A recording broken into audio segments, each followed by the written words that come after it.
पे तू थोडीशी कदर कर रे. दिवस जवळ आलेले, त्या मायबापाची कदर कर. तुला माहिती आहे का, तू जर लागला ना, तोच बाप आहे.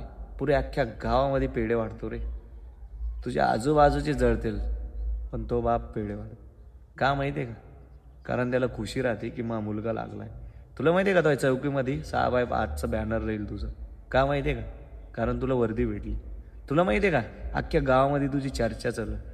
का माहिती आहे का? कारण तुला वर्दी भेटली. तुला माहिती आहे का, एक एक एक एक पोरग तुला जे नाव ठेवत होतं का, ते तुझी इज्जत करत. का माहिती आहे का? वर्दी भेटली. अरे तर मग ही वर्दीची व्हॅल्यू. त्यामुळे कष्ट असे कर की वर्दी भेटो, ठीक आहे. कारण त्या मायबापाच्या पैशाची पण व्हॅल्यू कर, ठीक आहे. आणि परत मेहनत कर आणि सक्सेस हो. तुझा भाऊ सगळ्या गोष्टी तुला मोटिवेट करत. काय पण दिक्कत आली, निगेटिव्ह झाला, भावाला सीधा मेसेज कर. हमेशा 24 घंटे तुझ्यासोबत तुझा भाऊ. का माहिती का? बस तुझ्या मायबापाची लाईफमध्ये तुझ्या मायबापाचा मी विचार करतोय. तुझे आता सख्खे मायबाप आहे. का माहिती आहे का? कारण म्हातारे झाले रे. सपोर्ट तुला करणे, सोबत त्यांच्या तुला राहणे. तर मी तुझ्या मायबापाची व्हॅल्यू करतो, तुझे स्वतःचे रे. भेटू दुसऱ्या व्हिडिओमध्ये. जी.